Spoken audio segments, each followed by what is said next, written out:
Kok Idahum 80 udah bagus, Bapak bisa terus melanjutkannya di 10.000 IU per hari.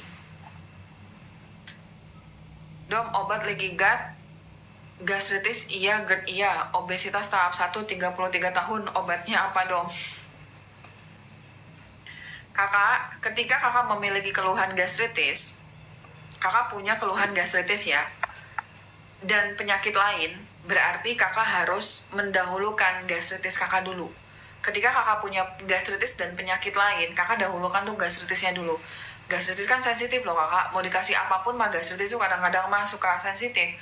Disuruh minum magnesium dia perih, padahal magnesium mah penting ya untuk tubuh kita. Disuruh minum suplemen B kompleks, kadang-kadang perih gitu. Jadi, kalau kalian saat ini punya gastritis, dahulukan dulu pengobatan gastritisnya kak. Jadi pengaturan pola makan untuk obesitasnya tuh pengaturan pola makan dulu. Setelah gastritis kakak membaik, baru kakak naikin perlahan-lahan suplemen yang lain. Kakak Nisa, untuk gastritis kakak Nisa catat ya, kalau misalnya kakak gastritis, kakak pakai paket gastritis di Dokter Mia Ayu dulu. Kakak konsumsi dulu paket gastritisnya. Nanti kalau kakak beli itu akan dapat panduan pola makannya. Setelah kakak bisa konsumsi si paket gastritis, kakak tambahin vitamin D3K2 dan magnesium. Vitamin D3K2 10.000 IU, magnesiumnya berdasarkan berat badan. Aku jelasin dulu magnesium ya, ini pertanyaan sejuta umat ini ya. Kak, magnesium ada di etalase Domi Klinik juga ada banyak ya kak. Yang pertama, dia tidak ketemu. Yang pertama, ketemu. Kakak, magnesium di etalase Domi Klinik ada beberapa macam ya teman-teman ya. Yang pertama itu adalah si magnesium dari Deal sama dari Naturbell. Kalau kakak sehat, walafiat, kaya raya, bahagia, masuk surga, nggak ada keluhan sama sekali, kakak hanya ingin konsumsi si magnesium untuk menjaga imunitas saja, kakak pilih antara dua ini kakak. Kakak pilih magnesium dari Deal 1 kapsul sebelum tidur, atau kakak pilih dari Naturbell. Deal ini tingkat keamanannya lebih tinggi kakak ya. Aku belum ketemu sama pasien yang minum Deal jadinya tuh gastritisnya tuh kambuh, nyeri ulu hati tuh belum ketemu. Tapi kalau kelengan ya memang karena magnesium kan nggak boleh buat hipotensi ya. Kalau Naturbell ini penyerapannya lebih oke daripada si Deal. Cuman aku ketemu 2 pasien yang ngerasa nggak nyaman perutnya waktu konsumsi magnesium Naturbell. Jadi kakak kalau kakak pengen yang amannya pasti Deal. Tapi kalau kakak yakin kakak aman, penyerapannya oke, Naturbell 1 kapsul sebelum tidur, 1 kapsul sebelum tidur. Sehat, walafiat, gak ada keluhan ya kakak ya ini. Nah kalau misalnya kakak itu ada keluhan, dom saya mah ada keluhan dom, saya mah obesitas, saya mah ada leaky gut, saya ada autoimun, beda. Untuk magnesiumnya itu kakak pilih tuh magnesium yang dari Deal maximum strength. Kalau kakak berat badannya di atas 60 kilo, konsumsinya 3 kapsul per hari. Ingat setiap beli suplemen itu dibaca serving size produknya, Jadi kalau kakak beli si magnesium ini, cara konsumsinya 1 kapsul sesudah makan sore, 1 kapsul sesudah makan setelah sholat maghrib, 1 kapsul sebelum tidur. Magnesium glycinate dari Naturbell untuk di atas 60 kilo. Kalau kakak berat badannya di skala kakak kalau misalnya berat badannya itu 50-an kilo, kakak pakai yang Dr. Best. Ya, mana ya dia? Kalau kakak di atas 60 kilo, kakak pakai yang Dr. Best.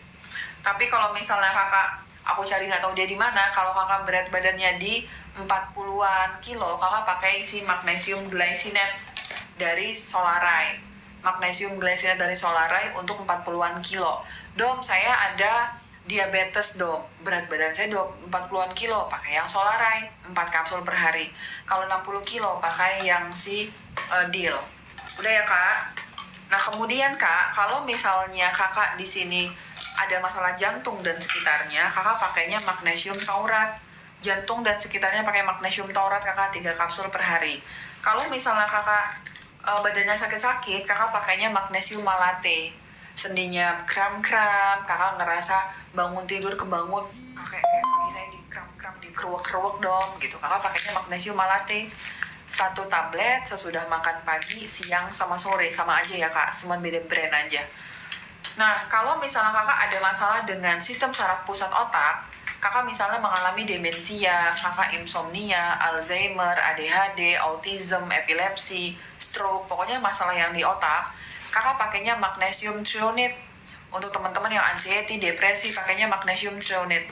Magnesium threonate dikonsumsi sama seperti magnesium siedil 3 kapsul per hari. 1 kapsul sesudah makan sore, maghrib, sama 1 kapsul sebelum tidur.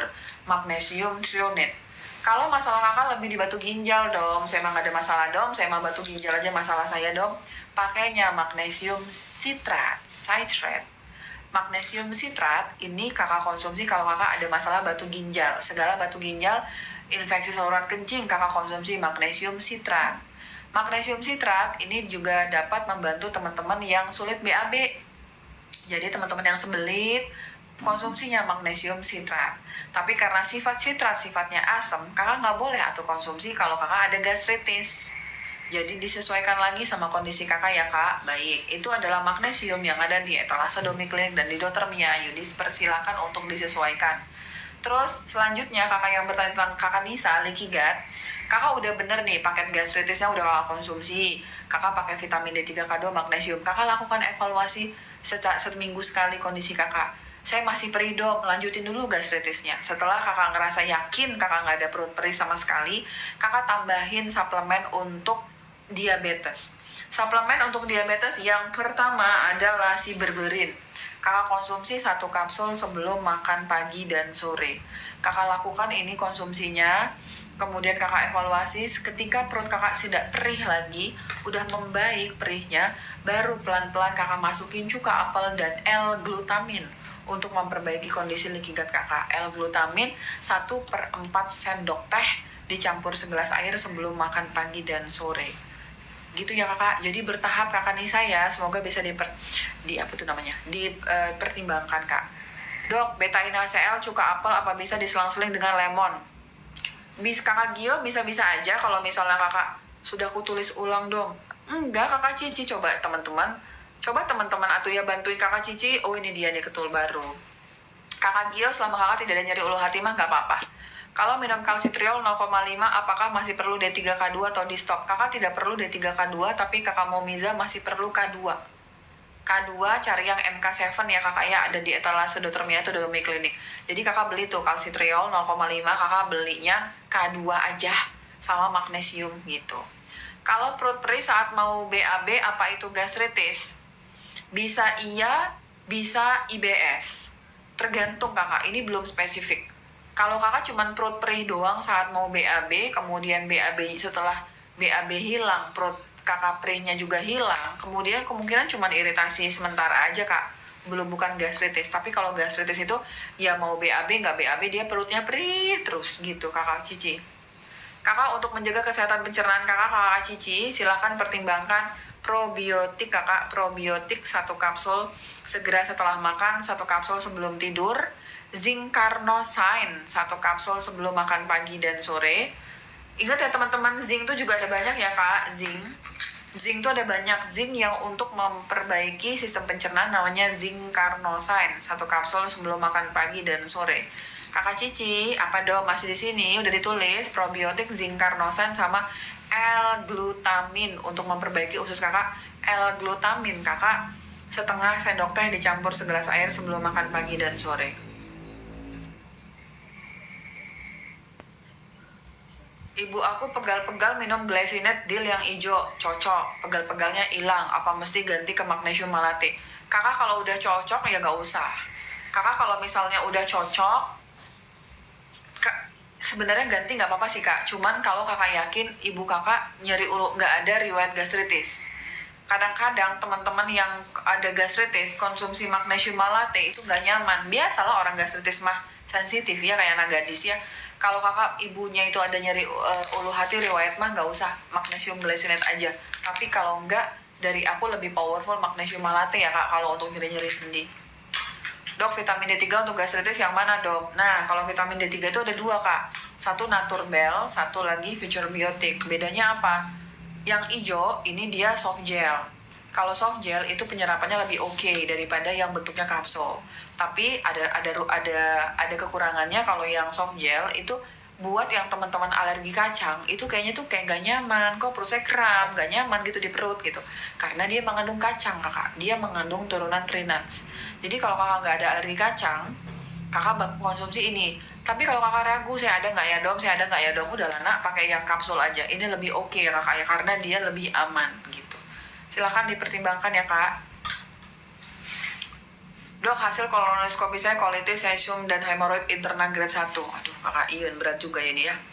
Kakak Iyun, aku berusaha sebaik mungkin agar kakak memahaminya ya kak. Tapi mungkin kalau cuma sekali saat aku jelasin di live mungkin agak kurang efektif. Tapi mudah-mudahan kakak memahaminya ya kak. Kak, colitis itu radang usus. Semoga tadi kakak sudah di sini. Aku tadi sudah menjelaskan bagaimana pola makan yang baik untuk teman-teman colitis. Buat jurnal sendiri, lakukan identifikasi terhadap satu jenis makanan per hari. Sampai kakak yakin makanan apa yang cocok sama kakak, apa yang tidak. Pada prinsipnya teman-teman colitis, jikalau misalnya kakak habis makan sayur dan buah kemudian terjadi kembung, jangan lagi konsumsi buah dan sayur. Teman-teman colitis tuh banyak banget yang makan. Jadi colitis itu erat banget sama SIBO ya kak. SIBO itu adalah pertumbuhan kuman berlebihan di dalam usus kakak. Contoh dari SIBO adalah setiap kakak makan sayur, entah itu buah, entah itu dari sayur-sayuran mayur ya kak. Setiap kakak makan fiber, entah itu dari sayur dan buah, kakak akan kembung, mau meledak perut kakak. Jadi begah banget. Ciri khas SIBO. Biasanya teman-teman colitis punya SIBO. Tapi ada juga sih teman colitis yang tidak merasakan itu. Ya, saya kalau makan sayur dan buah mah sama-sama aja dong, tetap sakit, tapi nggak makin sakit-sakit banget gitu. Itu berarti kakak bukan SIBO. Nah, kakak Iyun, kakak lihat, kakak kalau habis makan sayur dan buah rasanya gimana? Kalau memang kembung, stop. Kakak, dari aku ya kakak, satu, kakak Iyun boleh catat, silakan dipertimbangkan, jangan langsung dibeli, cari dulu teorinya, kalau kakak setuju silakan. Untuk colitis, kakak Iyun di sini kan? Iya dong, kakak Iyun ngomong dulu ah. Kakak Yun iya gitu, terus aku jawab. Dok, BP oke, berapa 90/60 magnesium dosis berapa? Selama kakak Yeni tidak ada keluhan sedikit pun sama sekali, keringan nggak ada kakak Yeni ya. Kakak tipe-tipe yang hipotensi asimptomatik. Kakak memang sih, tekanan darah kakak memang 90/60 dong. Tapi saya nggak ada keluhan, saya nggak ada pusing gitu ya. Kakak boleh konsumsi magnesium bertahap dulu kakak Yuni. Contoh, kakak Yuni pilih magnesium si glycinate solarai. Kakak Yuni pilih si solarai. Kakak Yuni konsumsi, kakak Yuni nggak bilang berapa berat badannya nak. Contohnya kakak Yuni 40 kilo ya. Kakak pilih kan yang solarai kan. Makasih kakak Tony ya. Nah, kakak pilih satu kapsul dulu kakak konsumsi. Setelah satu kapsul, kakak Tony apa kabar ya kakak Tony ya? Ini kakak Tony kan dulu kan pasien konsultasi aku, bukan sih kakak Tony. Kakak Yun, kakak konsumsi satu kapsul sebelum tidur. Kakak evaluasi, kelayangan nggak, pusing nggak, tekanan darahnya makin turun nggak? Nggak dong, aman. Nah, kakak naikin 2 kapsul. Evaluasi lagi nggak ada keluhan, naikin 3 kapsul, nggak ada keluhan 4 kapsul. Jadi untuk teman-teman yang hipotensi, kalian tetap boleh mencoba konsumsi magnesium, tapi dengan adaptasi dulu kak. Satu, naikin, setelah aman, gas kak, gitu.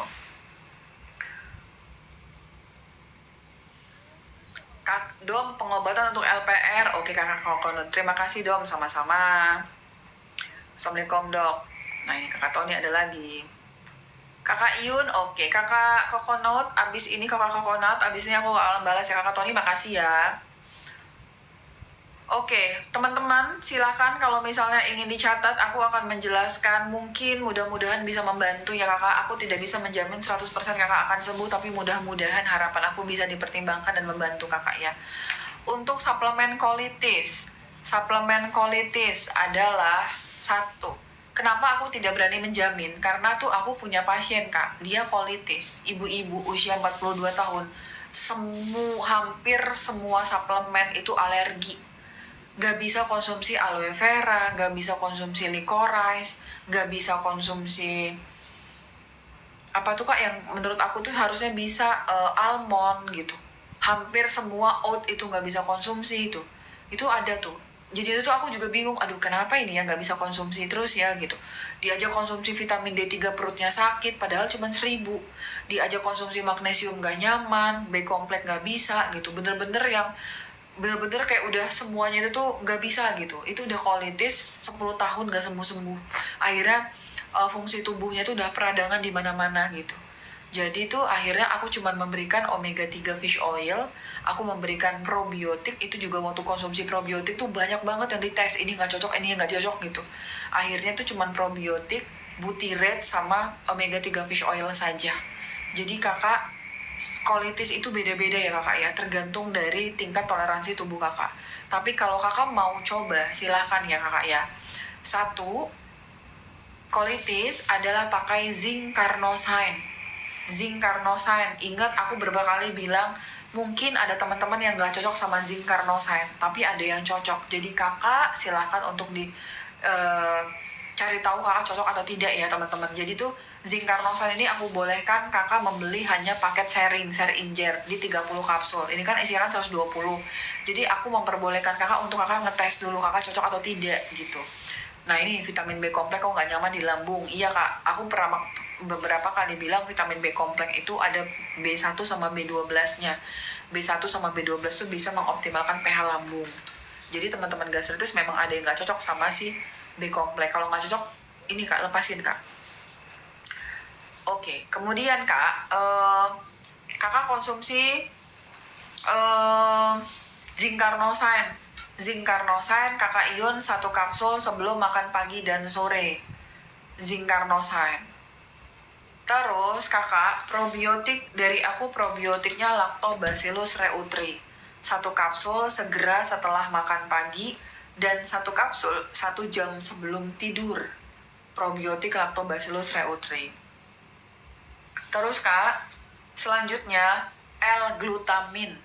L-glutamin kakak pertimbangkan konsumsi setengah sendok teh dicampur segelas air sebelum makan pagi dan sore, dibarengin sama zinc carnosine tadi, tidak apa-apa.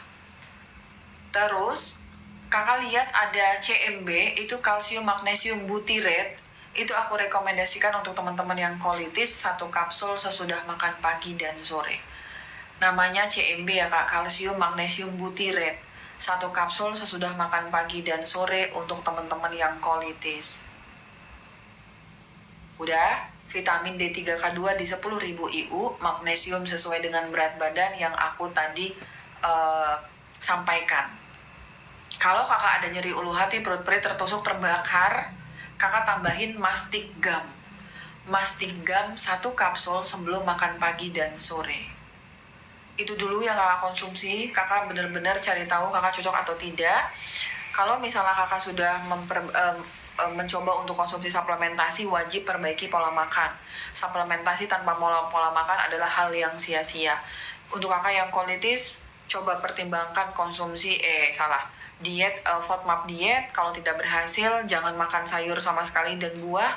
Banyakin protein hewani. Kalau masih belum bisa lepas dari nasi, boleh konsumsi nasi secukupnya, 3-4 sendok setiap makan. Silahkan dipertimbangkan ya kakak.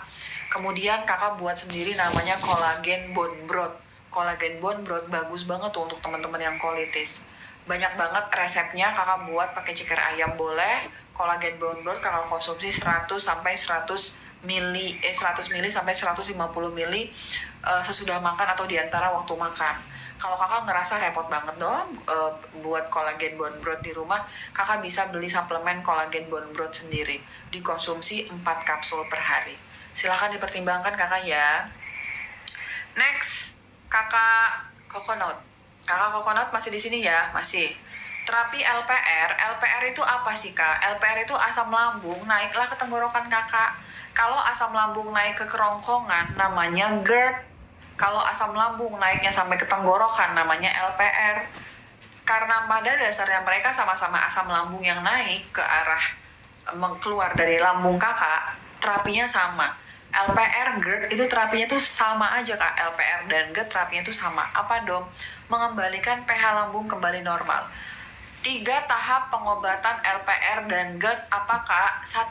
Mengembalikan pH lambung kembali normal dengan cara konsumsi cuka apel atau beta NaCl. Karena kalau teman-teman LPR di sini yang sakit banget tenggorokannya, jangan pilih cuka apel, tapi pilihnya betain HCl kak. Betain HCl 1 kapsul sebelum makan pagi, siang, sama sore. Kemudian zinc carnosine 1 kapsul sebelum makan pagi dan sore, kakak yang mengalami LPR. Terus kakak konsumsi probiotik lah.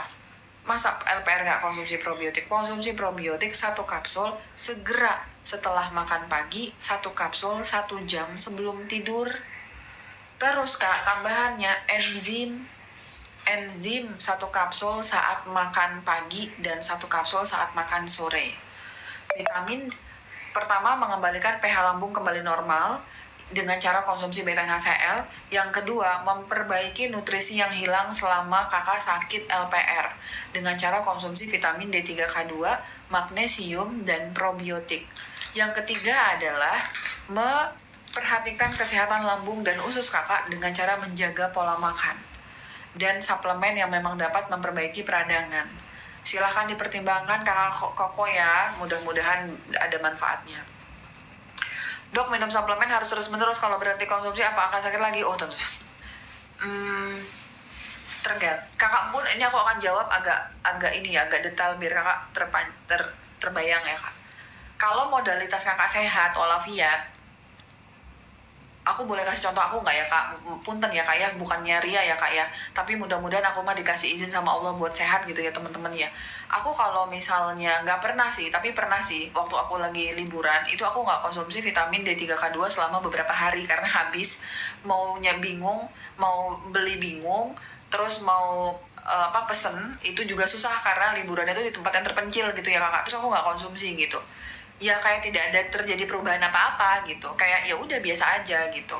Tapi berbeda nih sama papa mertua aku kan, beliau punya diabetes, nggak sama-sama kan liburan nggak konsumsi, ya udah sakit, vitamin D3K2 magnesiumnya nggak dikonsumsi gitu ya kakak, karena sama-sama nggak bawa gitu, ketinggalan, ya udah pegel-pegel, kemudian badannya tuh kayak nggak seger gitu. Jadi tergantung sama modalitas kakak itu seperti apa. Bukan artinya ketika papa mertua aku nggak konsumsi vitamin D3K2 magnesium terjadi ketergantungan tuh kan, kamu nggak minum vitamin D3 jadinya ketergantungan kan, jadi sakit-sakit nggak? Bukan kakak, bukan seperti itu. Karena vitamin D3K2 itu tuh mengatur kita metabolisme kita tuh tetap bagus. Kalau misalnya metabolisme kita nggak bagus, pas lagi liburan makannya juga banyak yang nggak bagus, jadilah peradangan dan artinya jadilah dia sakit papa mertua aku. Atau kakak di sini, waktu itu kan aku walaupun liburan tuh aku tetap jaga pola makan gitu ya kakak. Nah jadi singkat cerita adalah kalau kakak udah konsumsi vitamin D3K2 magnesium misalnya selama 1 tahun, kemudian kakak tidak konsumsi itu, kakak mau melepaskan mereka, kakak ganti dari makanan saja. Magnesium kakak dapatkan banyak dari sayur-sayuran. Kemudian kakak mendapatkan vitamin D3 dari berjemur di bawah matahari. Kakak mendapatkan K2 dari protein hewani, misalnya seperti itu. Bisa kakak bertahan selama tidak ada faktor resiko. Misalnya nih, kakak mau mendapatkan suplemen itu dari makanan doang. Bisa kakak tetap sehat selama tidak ada faktor resiko. Ingat ya kak, banyak banget faktor resiko di sekeliling kita yang mengakibatkan kita itu kekurangan vitamin tapi kita nggak sadar. Kakak kurang tidur, kakak lagi stres di rumah tangga, stres di pekerjaan kakak kelelahan, kemudian kakak kurang minum air putih, itu dapat mengakibatkan faktor resiko yang dapat mengakibatkan kakak kekurangan vitamin D3K2 dan magnesium. Dan kesepakatan dari functional medicine, vitamin D3K2 dan magnesium itu tidak bisa kita dapatkan full hanya dari sinar matahari dan makanan. Makanya walaupun kakak sehat walafiat, dan kayaknya tidak ada ya kakak manusia yang tidak ada faktor resiko ya kakak ya, walaupun kaya raya pun juga pasti ada faktor resiko ya kakak gitu. Makanya kita tetap sepakat untuk walaupun kakak sehat walafiat, kakak tetap ya konsumsi vitamin D3K2 dan magnesium, karena nggak yakin kalau benar-benar bisa clear dari faktor resiko gitu. Tapi kalau kakak bertahan kayak aku waktu liburan kemarin 1 minggu, ya kayak nggak ada apa-apa, nggak ada masalah gitu ya kakak ya. Dengan pengaturan pola makan yang benar mungkin tidak akan terjadi apa-apa selama beberapa tahun, tapi setelah itu faktor resikonya numpuk dan akhirnya kakak sakit gitu. Semoga dipahami kakak Bun ya. Oke, dong. Kalau terpaksa harus minum antibiotik, maka harus imbangi dengan suplemen apa? Probiotik. Kakak, walaupun aku dokter functional medicine, aku yang nggak kayak kaku kayak Kanebo ya kakak. Aku tuh lebih fleksibel. Kalaupun kakak saat ini memang membutuhkan antibiotik, misalnya kakak infeksi di mana nilai leukosit kakak tuh tinggi, ya nggak apa-apa konsumsi antibiotik. Yang nggak boleh itu kakak konsumsi antibiotik tidak sesuai dengan indikasi, nah itu nggak boleh. Tapi kalau memang sesuai indikasi arahan dokter penyakit dalamnya, sok atau silakan. Nah kalau kakak konsumsi antibiotik, kakak ditemenin sama probiotik. Di mana ada antibiotik, di situ ada probiotik. Jadi kalau konsumsi probiotik, 1 kapsul segera setelah makan, 1 kapsul makan pagi ya, 1 kapsul 1 jam sebelum tidur. Untuk meningkatkan imunitas kakak, konsumsi vitamin D3, K2, dan magnesium. Kakak Burhan, semoga menjawab. Dong, magnesium dosis terapi sama imunitas buat apa? Ya menjaga. Kalau dosis terapi untuk kakak